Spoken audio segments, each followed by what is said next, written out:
अपनी पावन जल धारा को जम्बूद्वीप की समस्त नदियों से जोड़कर उन्हें भी पवित्र करने की कृपा कीजिए माते। ऋषिवर, मैं हनुमान के साथ अवश्य चली जाऊंगी, परंतु मैं अपने तीव्र वेग के कारण चिंतित हूँ।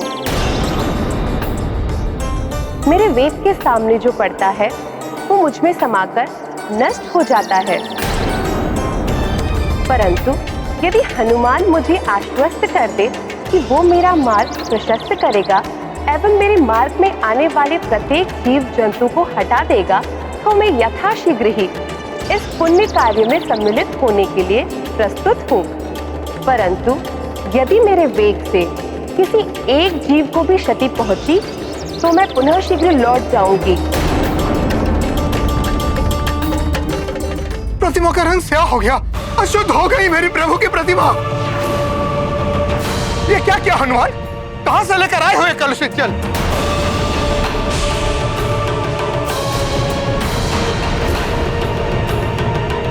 इसके एक स्पर्श से मेरे प्रभु की प्रतिमा अशुद्ध हो गई। देवी अंजना, बहुत विश्वास था ना आपको अपने पुत्र पर? बहुत पक्ष ले रही थी ना आप अपने पुत्र हनुमान का? देख लिया उसका परिणाम। अब भी क्या आप बोलेंगी ये दोष रहित है? मैंने पहले ही कहा था, इस बालक की चंचलता के साथ मेरी भक्ति का कोई मेल नहीं है। व्यवधान डालेगा मेरी पूजा में ये, और वही हुआ। खंडित कर दी इसने मेरी पूजा। रुष्ट हो गए मेरे प्रभु मुझसे। मेरे वर्षों की भक्ति, साधना, सेवा सब कुछ नष्ट हो गई। माँ, मैंने तो वही किया जो ऋषिवर ने मुझसे करने के लिए कहा था। ब्रह्म मुहूर्त से पूर्व ही चंद्र सरोवर का जल लेकर मैं आ गया। उसके पश्चात मुझसे कहाँ भूल हुई ये मुझे स्वयं ज्ञात नहीं है। बस चुप रहो बालक, अब एक और शब्द नहीं सुनना चाहता हूं मैं तुम्हारे मुख से। मेरे हाथों से मेरे प्रभु की प्रतिमा पर अशुद्ध जल चढ़ाकर उसे अशुद्ध करने का घोर अपराध, महाअन्याय और महादोष किया है तुमने। हनुमान से इतनी बड़ी भूल कैसे हो गई? कहीं क्रोधित होकर ऋषिवर उसे एक श्राप न दे दे। तुम्हारे कारण मेरे प्रभु की प्रतिमा शुद्ध हुई है, और अब उसे शुद्ध करने का भी उपाय तुम ही करोगे उद्दंड बालक। अन्यथा मेरे क्रोध, मेरे श्राप से कोई तुम्हारी रक्षा नहीं कर सकता। क्षमा ऋषिवर, बालक की भूल समझकर क्षमा कर दीजिए हनुमान को। ऋषिवर, मैं याचना करता हूँ, मेरे पुत्र को क्षमा कर दीजिए। मैं वचन देता हूँ, प्रभु की प्रतिमा को शुद्ध करने के लिए आप जो कार्य कहेंगे मैं करूंगा। नहीं, नहीं, नहीं। प्रतिमा का शुद्धिकरण इसी उद्दंड बालक को करना होगा। बहुत दंभ है ना इसे अपनी भक्ति पर। क्या था प्रभु स्वयं आकर अपने हाथों से इससे भोजन प्राप्त करते हैं। इसके उन मिथ्या वचनों का ही ये अनिष्टकारी प्रभाव है। इसके भक्ति के दोष का ये परिणाम है। ऋषिवर, मुझ पर कृपा कीजिए, क्षमा कर दीजिए मुझे। मैं अपनी इस भूल को सुधारने के लिए स्वयं जाकर गंगा जल लाऊंगा। मुझे पूर्णतः विश्वास है कि पवित्र गंगा जल के एकमात्र स्पर्श से मेरे प्रभु की ये मूर्ति शुद्ध हो जाएगी। तुम स्वयं को महाज्ञानी, महाशक्तिशाली समझते हो ना हनुमान? नहीं ऋषिवर, मैं तो स्वयं को ईश्वर का एक तुच्छ भक्त मानता हूँ, उससे अधिक और कुछ नहीं। अच्छा, इतना विश्वास है तुम्हें अपनी भक्ति पर?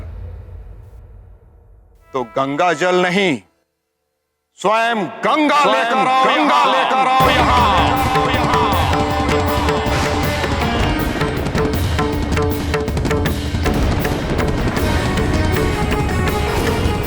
यदि तुम्हारी एक आह्वान पर स्वयं प्रभु को भोग ग्रहण करने के लिए यहाँ बुला सकते हो, तो परम पावनी माता गंगा को भी यहाँ अवश्य लेकर आ सकते हो। और स्मरण रहे हनुमान, गंगा मैया के यहाँ आके प्रभु की मूर्ति को शुद्ध करने तक मैं अन्न जल सब त्याग करूंगा।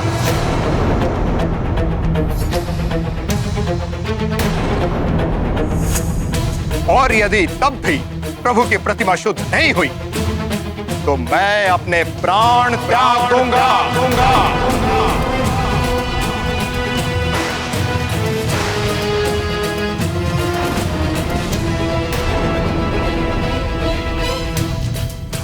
जिसके पाप का वहन तुम्हें करना पड़ेगा हनुमान। हम भी गुरुओं के साथ अन्न जल त्यागने का संकल्प करते हैं और उनके साथ अपने प्राण देने के लिए भी प्रस्तुत हैं। यदि ऐसा हो तो अनर्थ हो जाएगा। हमारे संपूर्ण कुल पर ब्रह्म हत्या का दोष लग जाएगा। बोलो हनुमान, इतनी शक्ति है तुम्हारी भक्ति में? ला सकते हो तुम परम पावनी जीवन दायिनी माता गंगा को यहाँ? परंतु ये कैसे संभव हो सकता है? माता गंगा के प्रवाह को कौन परिवर्तित कर सकता है? माता गंगा को यहाँ कैसे लाया जा सकता है? बोलो हनुमान, है तुम्हारी भक्ति में इतनी शक्ति? ऋषिवर, इतनी कठिन परीक्षा मत लीजिए मेरे पुत्र की। वो तो मात्र एक बालक है, इतना कठिन कार्य वो कैसे कर पाएगा?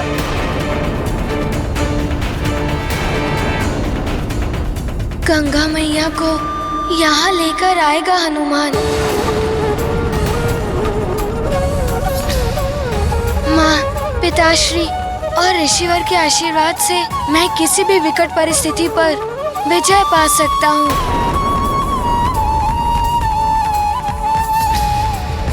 गंगा मैया के यहाँ आने से ऋषिवर की पूजा पूर्ण होगी और मैं दोष मुक्त हो जाऊंगा। माँ, ये कैसा संकल्प ले लिया तुमने पुत्र? तुम्हें ज्ञात है कि ये कितना कठिन कार्य है?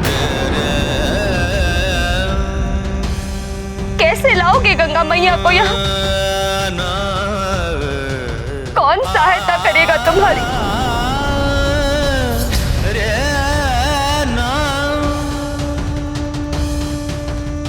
माँ,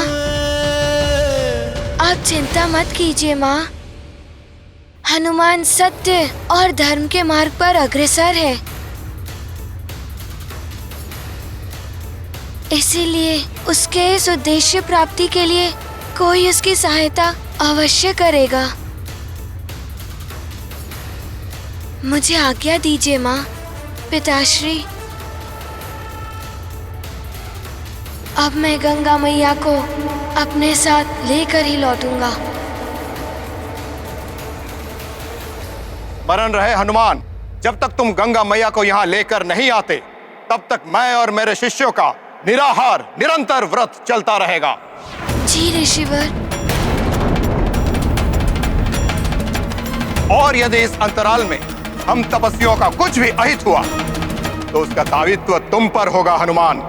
ऋषिवर, आप निश्चिंत रहें। हनुमान ऐसा अनर्थ कदापि नहीं होने देगा। हनुमान शीघ्र ही पवन पावनी गंगा मैया की जलधारा के साथ यहाँ प्रस्तुत होगा। आज्ञा दे ऋषिवर। प्रणाम।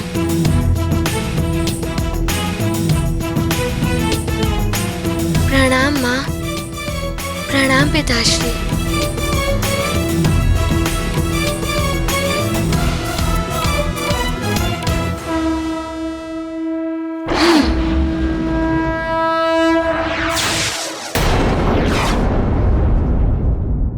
हे ईश्वर, ये कैसी कठिनाई में पड़ गया है मेरा पुत्र।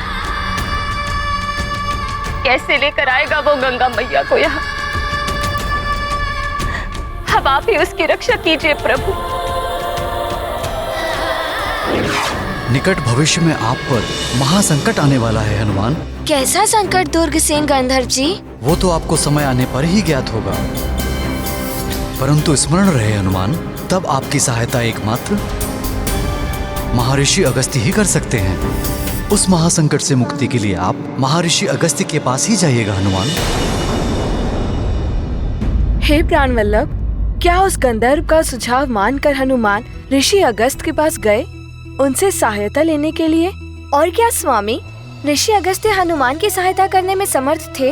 अनुपयुक्त है उनके लिए ये शब्द, समर्थ। उससे कहीं अधिक हैं वो।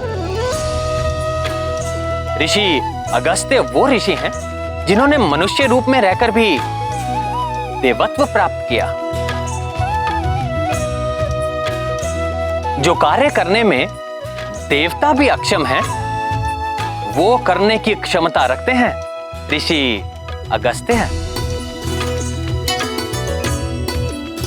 एक बार ऋषि अगस्त्य के ही शिष्य विंध्याचल पर्वत में मेरु पर्वत से भी श्रेष्ठ होने का दंभ उत्पन्न हो गया। ये प्रमाणित करने के लिए उसने अपनी ऊंचाई इतनी बढ़ा ली कि वो धरती पर पहुंचने वाली सूर्य देव की किरणों के मार्ग पर बाधा बनने लगा। परंतु इतने पर भी विंध्याचल संतुष्ट नहीं हुआ। अपनी ऊंचाई को बढ़ाते बढ़ाते वो स्वर्ग तक पहुंचने लगा। संसार में हाहाकार मच गया। तब ऋषि अगस्त्य देवताओं की प्रार्थना सुनकर संसार का कष्ट दूर करने के लिए विंध्याचल पर्वत के पास पहुंचे।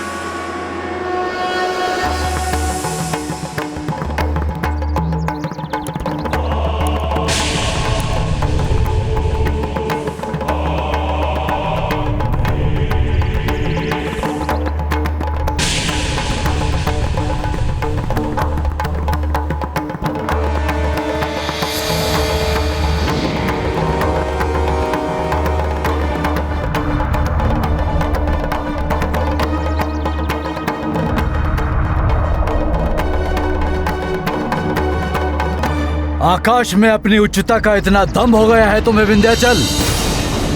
गुरु का उचित अभिवादन करना भी भूल गए। गुरु तुम्हारे सम्मुख हैं और तुम्हें प्रणाम करने में इतना समय लग रहा है। नहीं नहीं गुरुदेव, गुरु के अनादर की तो कल्पना भी नहीं कर सकता। आपका शिष्य विंध्याचल। मेरा दंडवत प्रणाम स्वीकार कीजिए गुरुदेव।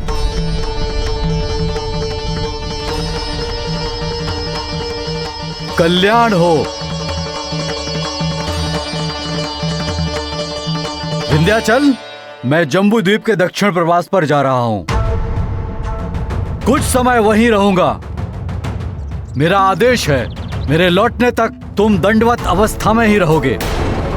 मेरी आज्ञा का उल्लंघन नहीं होना चाहिए। आपकी आज्ञा शिरोधार्य है गुरुदेव। मैं पूर्ण निष्ठा से उसका पालन करूंगा। विंध्याचल को यह आदेश देने के पश्चात अगस्त्य ऋषि ने दक्षिण भारत के दंडका वन में अपना निवास स्थान स्थापित किया। इस घटना के बाद वो उत्तर भारत कभी नहीं गए और विंध्याचल पर्वत सदैव अधोमुख अवस्था में रहा, जैसा उसके गुरु उसको छोड़कर गए थे, और कभी भी इतना ऊंचा नहीं हो पाया जिससे वो किसी को कष्ट पहुंचा सके। ऐसी विलक्षण प्रतिभा के धनी, ऐसे चमत्कारी हैं ऋषि अगस्त्य।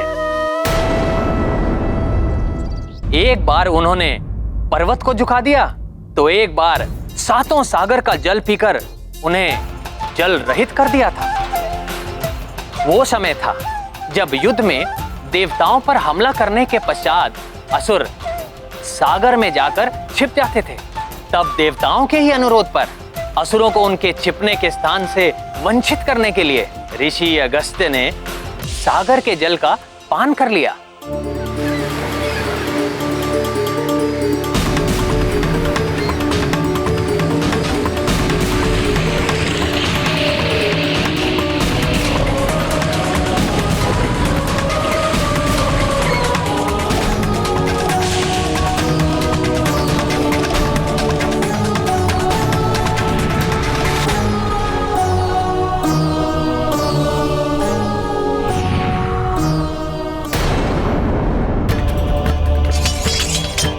फिर जब देवताओं का संकट टल गया, तब स्वयं ब्रह्मा जी के आग्रह पर ऋषि अगस्त्य ने सागर का जल लौटाया। स्वामी, यदि ऋषिवर इतने सक्षम हैं, तब तो उन्होंने हनुमान को गंगा जी को अपने साथ ले जाने का उपाय अवश्य सुझाया होगा।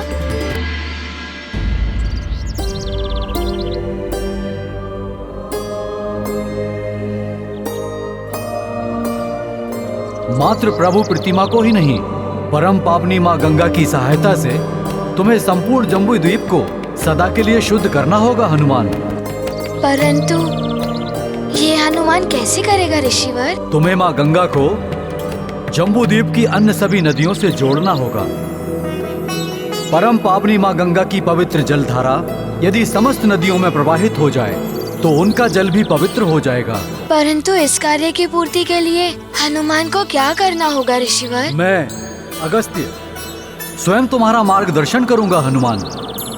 माँ गंगा का पवित्र जल जम्बू द्वीप की समस्त दिशाओं में प्रवाहित होकर प्रभु प्रतिमा के साथ अनंत काल तक इस धारा को शुद्ध करेगा। इतना महान कार्य करने का हर संभव प्रयास करेगा हनुमान। परंतु ऋषिवर, ये तभी संभव है जब मैं गंगा माँ को अपने साथ आने के लिए मना लूं। उसके लिए क्या करना होगा हनुमान को? माँ गंगा तुम्हारे साथ जाए, इसमें मैं तुम्हारी सहायता करने का प्रयत्न करूंगा। परंतु इसके पूर्व तुम्हें मुझे एक वचन देना होगा हनुमान। कैसा वचन ऋषिवर?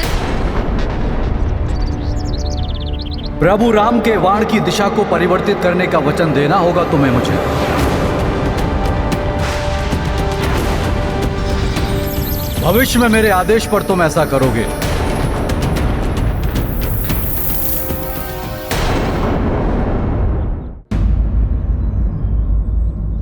ये कैसा वचन है ऋषिवर? स्वयं के प्रभु स्वामी प्रभु श्री राम के बाण की दिशा को परिवर्तित करना, ये अधर्म नहीं होगा ऋषिवर?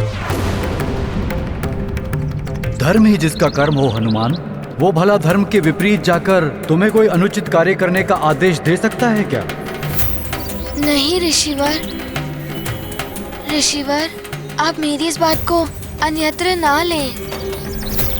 प्रभु राम के बाण की बात सुनकर मैं कुछ क्षण के लिए विचलित हो गया था। हनुमान आपके पुण्य प्रताप एवं धर्म निष्ठा पर संदेह करने की दृष्टता कैसे कर सकता है? आप तो सर्वज्ञाता हैं। आपके इस आदेश में अवश्य जगत के कल्याण का कोई रहस्य निहित है।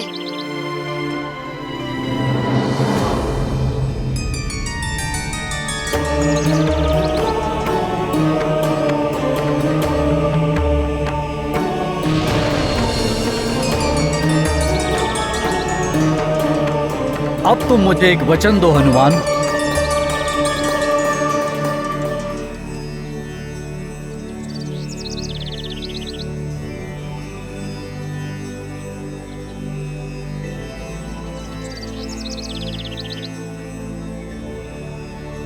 ऋषिवर, मैं अंजने हनुमान आपको वचन देता हूँ कि आपकी आज्ञा के अनुसार उचित समय आने पर मैं प्रभु राम के बाण की दिशा को परिवर्तित करूंगा।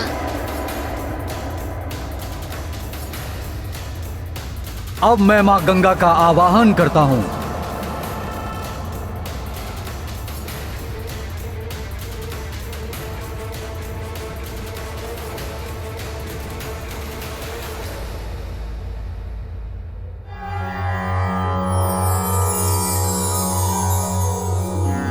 देवी सुरेश्वरी भगवती गंगे त्रिभुवन तारिणी तरल तरंगे शंकर मौलि विहारिणी विमले मम्मतिरास्तां तव पद कमले हरिपद पाधि तरंगिणी गंगे हिम विदुमुक्ता धवल तरंगे दूरी कुरु मम दुष्कृति भारम कुरु कृपया भवसागर पारम तव जलममलम येन निपीतं परम पदम खलु तेन गृहीतं मातर गंगे त्वय्यो भक्तः किल तं द्रष्टुं नायमः शक्तः।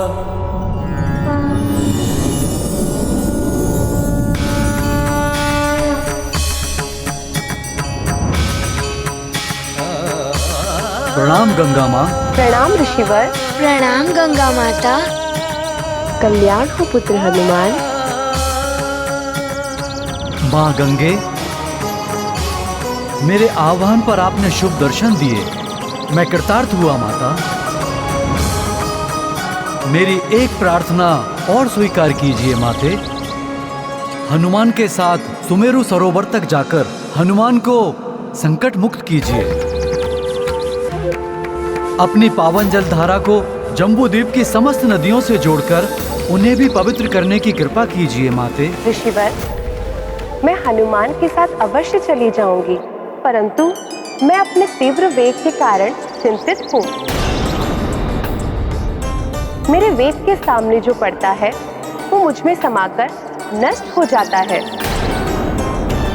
परंतु यदि हनुमान मुझे आश्वस्त कर दे कि वो मेरा मार्ग प्रशस्त करेगा एवं मेरे मार्ग में आने वाले प्रत्येक जीव जंतु को हटा देगा, तो मैं यथाशीघ्र ही इस पुण्य कार्य में सम्मिलित होने के लिए प्रस्तुत हूँ। परंतु यदि मेरे वेग से किसी एक जीव को भी क्षति पहुंची तो मैं पुनः शीघ्र लौट जाऊंगी। पुत्र हनुमान, माँ गंगा की जो इच्छा है उसे पूर्ण कर पाओगे? ऋषिवर, हनुमान यथाशक्ति गंगा मैया की इच्छा पूर्ण करने के लिए प्रयत्नशील रहेगा। आपका आशीर्वाद ही हनुमान को सफल करेगा। माता गंगा के इस वेग में हनुमान किसी को कोई क्षति नहीं पहुंचने देगा। तब और विलंब उचित नहीं। अपना संकल्प पूर्ण करो हनुमान।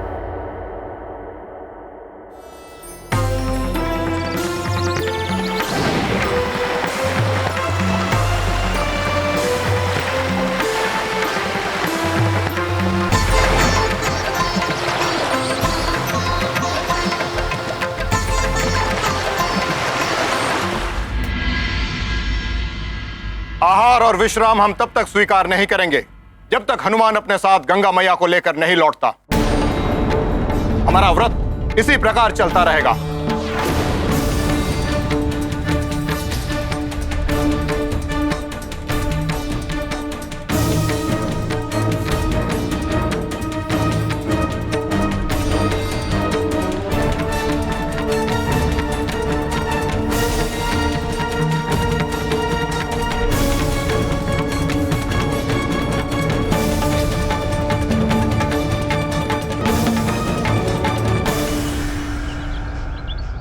ऋषिवर, मुझे आज्ञा दें।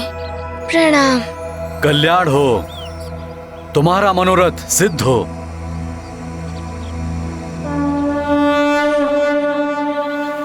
शांत चेत लहरे मन मानी, वेग प्रबल और निर्मल पानी।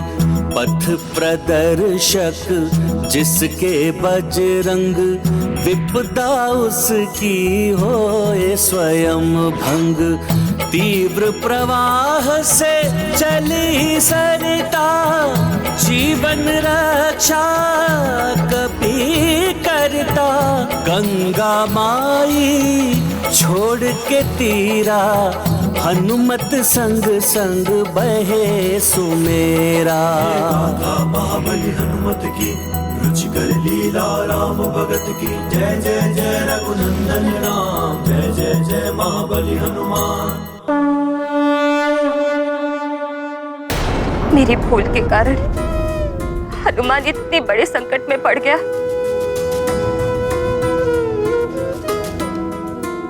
उसे ऋषिवर की पूजा में भाग लेने से रोका क्यों नहीं मैं?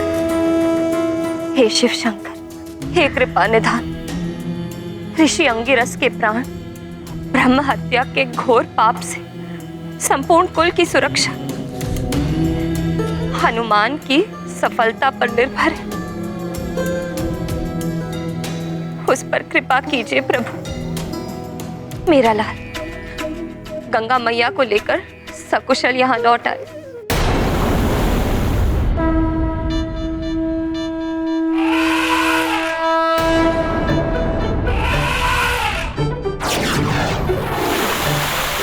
ये क्या? ये सारे गज समूह तो गंगा मैया के मार्ग में है। मुझे शीघ्र इन्हें यहाँ से हटाना होगा।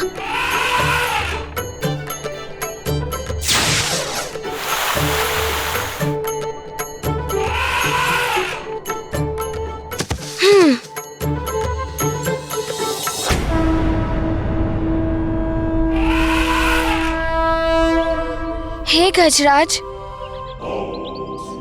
गंगा मैया की प्रचंड धारा इसी ओर आ रही है। उनसे आपको क्षति पहुंच सकती है। कृपया यहाँ से हट जाइए।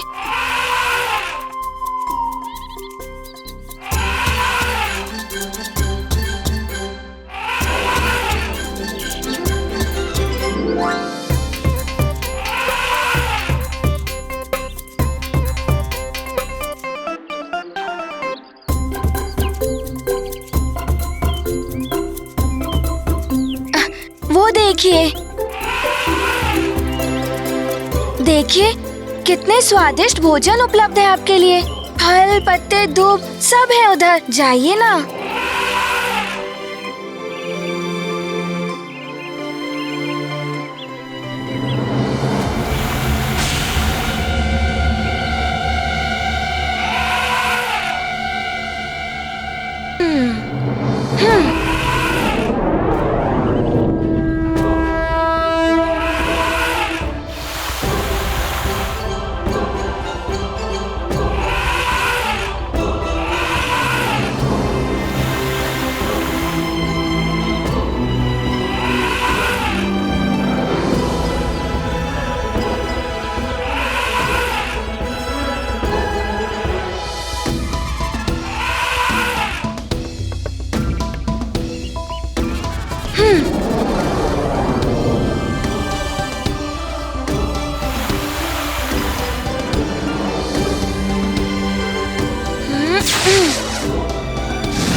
तुम चिंता मत करो प्रिय, हनुमान अवश्य सफल होगा।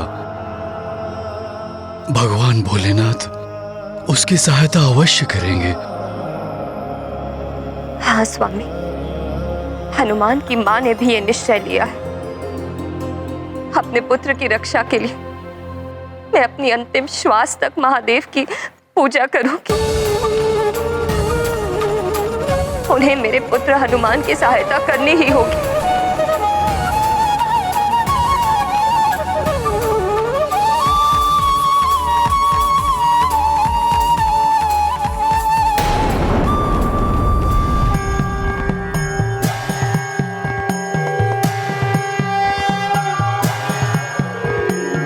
ॐ सद्यो जातं प्रपद्यामि सद्यो जाताय वै नमो नमः। भवे भवे नाति भवे भवस्व मां भवोद्भवाय नमः।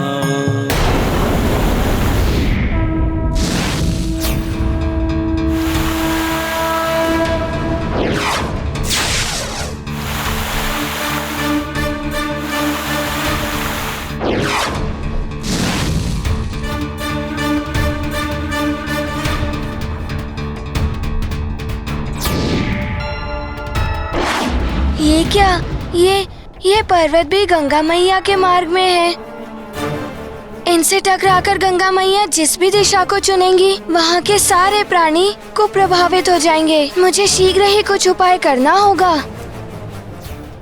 यदि मेरे वेग से किसी एक जीव को भी क्षति पहुंची तो मैं पुनः शीघ्र लौट जाऊंगी।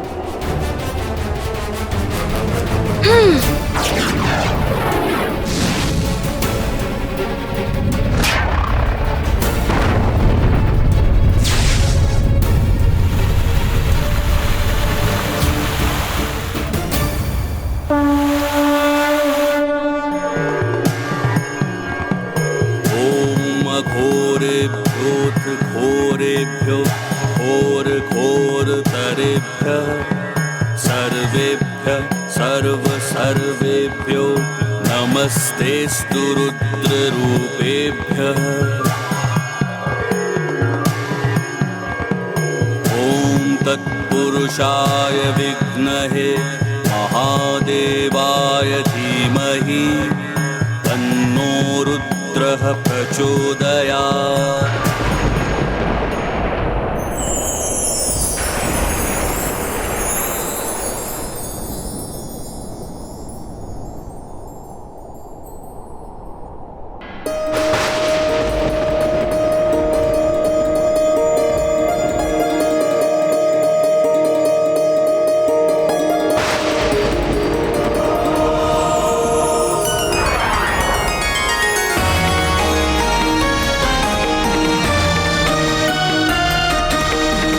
प्रणाम त्रिदेव। प्रणाम त्रिदेव।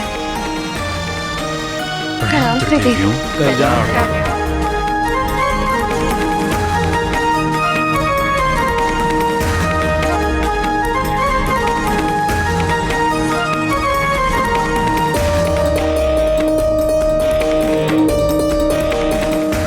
हमारा अहोभाग्य जो हमें आपके दर्शन प्राप्त हुए त्रिदेव। आप सबके दिव्य दर्शन प्राप्त कर हमारा जीवन धन्य हो गया। अपना आनंद व्यक्त करने के लिए शब्द नहीं है हमारे पास। हमारा जीवन सफल हो, हम कृतार्थ हो। देवी अंजना, आप कब तक इस प्रकार हनुमान के लिए चिंतित होकर प्रार्थना करती रहेंगी? हे देवेश्वर, एक माँ का हृदय तो सदैव अपने पुत्र के लिए व्याकुल ही रहता है।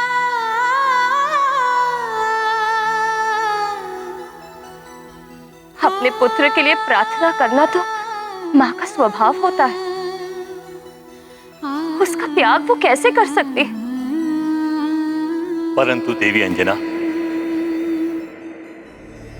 हनुमान कोई साधारण बालक नहीं है। एक विशेष उद्देश्य के लिए उसका जन्म हुआ है। सृष्टि की धर्म रक्षा करने के लिए स्वयं भगवान नारायण का सहायक बनना उसके जीवन का उद्देश्य है।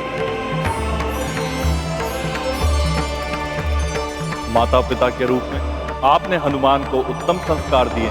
उन संस्कारों के साथ देवताओं और हम त्रिदेवों से प्राप्त हुए शक्तियों ने हनुमान के व्यक्तित्व को पूर्ण बना दिया है। परंतु अब वो समय आ गया है जब आप दोनों को हनुमान के जीवन से पृथक होना होगा।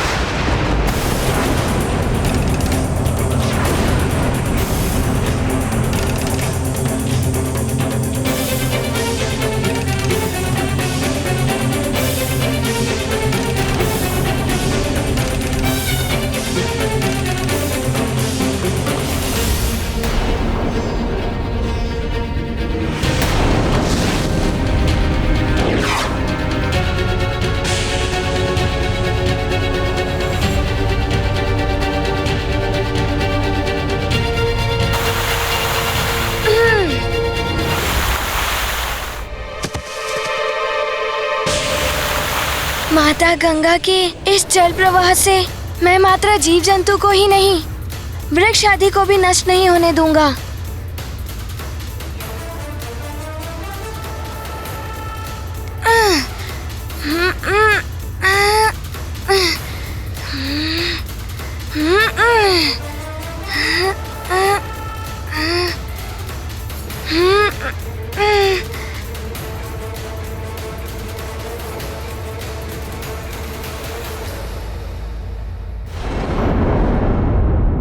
हनुमान के जीवन में अब आपकी भूमिका समाप्त हुई।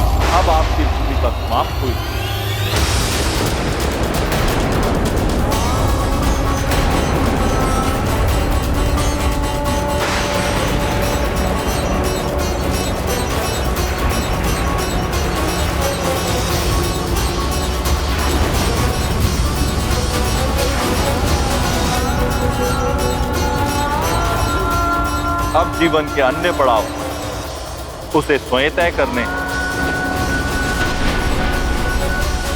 महादेव, ये कैसे हो सकता है? एक माँ अपने पुत्र से दूर कैसे जा सकती है? इतनी कड़ी परीक्षा ना ले हमारी प्रभु, ये हमारे लिए असंभव है। देवी माता, आप तो संसार के चराचर प्राणियों की माँ है। माँ की ममता, संतान से विच्छेदों की पीड़ा आप सब भी भली भांति समझ सकती हैं।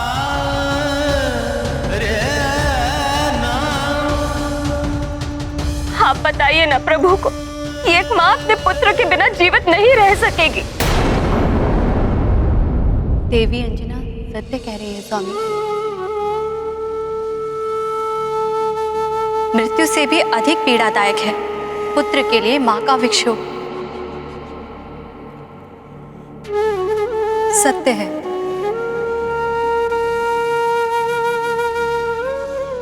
पुत्र को मां से विलग करने का अर्थ है आत्मा को देह से विलग करना। किंतु माता पिता के पुत्र मोह के ये बंधन हनुमान के देव कार्य में बाधक बनेंगे। जिस राम काज के लिए हनुमान का जन्म हुआ है वो तभी पूर्ण हो पाएगा जब हनुमान समस्त मोह के बंधन से परे हो जाए। मेरे राम अवतार का उद्देश्य हनुमान के बिना अपूर्ण रह जाएगा।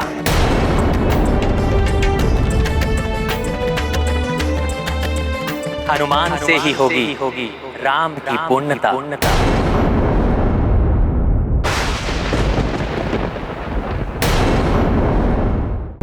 किंतु स्वामी, हनुमान तो संबंधों के बंधन से मुक्त हुए बिना भी ये कार्य कर सकता है।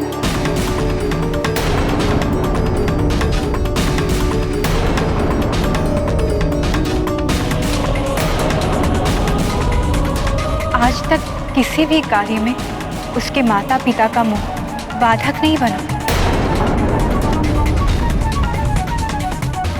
सत्य तो ये है, आज तक उसने पूर्ण क्षमता और अधिक श्रेष्ठता के साथ सभी कार्यों को संपन्न किए हैं।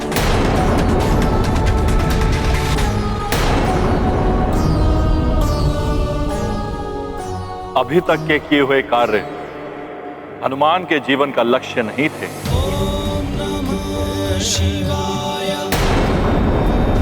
ये तो मात्र एक दिशा थी। हनुमान के जीवन का लक्ष्य तो बहुत विशाल है, जिसे पूर्ण करने के लिए उसे अपने माता पिता से विलग होना ही होगा।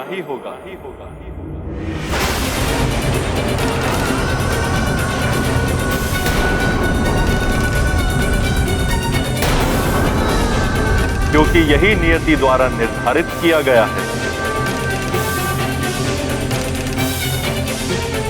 किंतु प्रभु, उस माँ के हृदय का क्या जो केवल अपने पुत्र के लिए स्पंदित होता है? देवी अंजना तो स्वर्ग की वासी थी ही। ये पूर्व काल में स्वर्ग जा भी चुकी हैं। हनुमान को पूर्णता प्रदान करने से एवं आपके पुण्य कार्यों से आप भी स्वर्ग के अधिकारी हो चुके हैं महाराज केसरी। अतः आप दोनों के लिए उचित यही होगा कि अब आप मोह बंधनों से मुक्त होकर स्वर्ग में सुख से जीवन यापन करने के लिए प्रस्थान करें। देवेश्वर, मैं हनुमान के बिना स्वर्ग तो क्या कहीं भी नहीं रह पाऊं, और हनुमान भी नहीं रह पाएगा मेरे बिना। यही तो वो मोह की बेड़ियां हैं जिन्हें यदि अभी नहीं तोड़ा गया कदाचित ये इतनी सुदृढ़ हो जाएंगी कि जीवन भर ना टूट सके।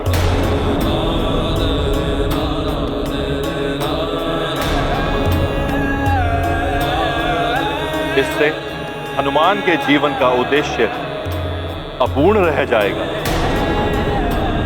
अतः आपको स्वयं को प्रबल बनाकर जैसा मैंने कहा है वैसा ही करना होगा।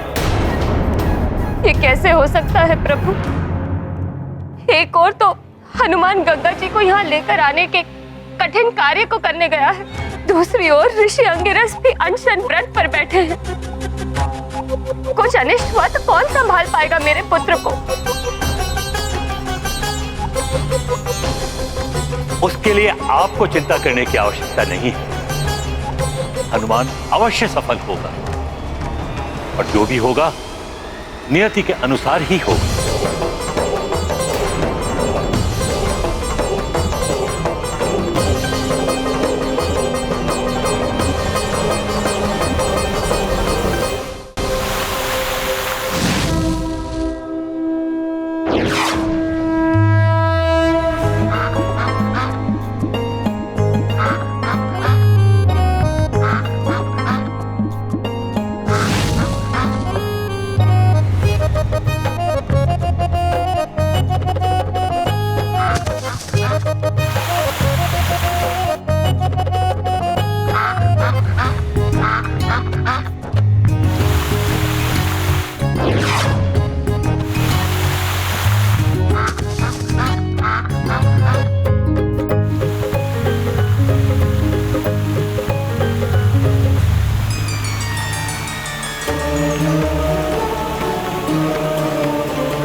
उसी प्रकार पुत्र से विक्षोभ अभी तक के समस्त सुखों को बहा ले जाएगा और पीछे छोड़ जाएगा एक उदास और शून्य सा जीवन।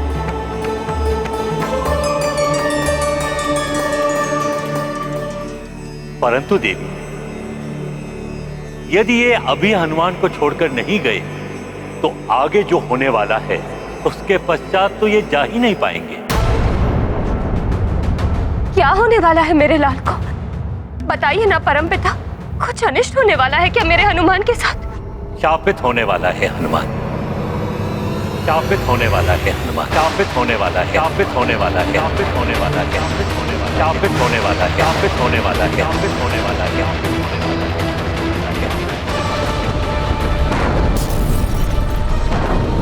शापित होने वाला है, शापित होने वाला है, शापित होने वाला है, शापित होने वाला है।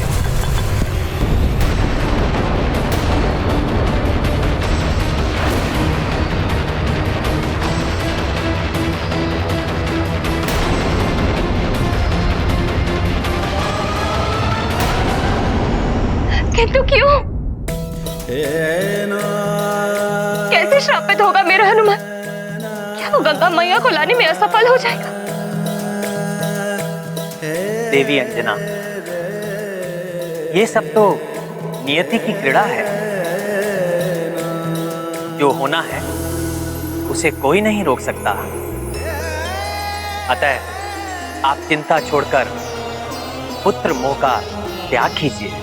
मेरे पुत्र को श्राप मिलने वाला है, उसका अनिष्ट होने वाला है, और आप मुझे कह रहे हैं कि मैं उसे एकाकी छोड़ दूं? विपदा में तो एकमात्र सहायक होते हैं उसके माता पिता, और आप कह रहे हैं कि मैं उसका वो संबल भी छीन लूं।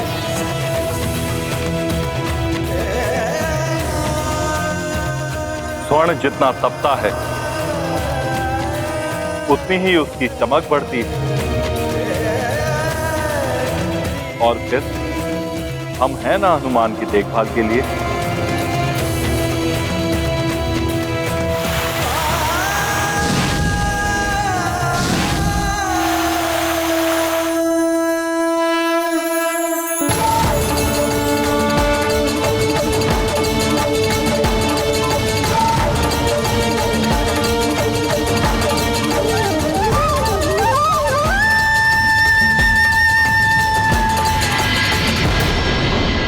राम भक्त महाबली हनुमान को जानना हो तो चैनल को सब्सक्राइब करें और बेल आइकॉन दबाना न भूलें।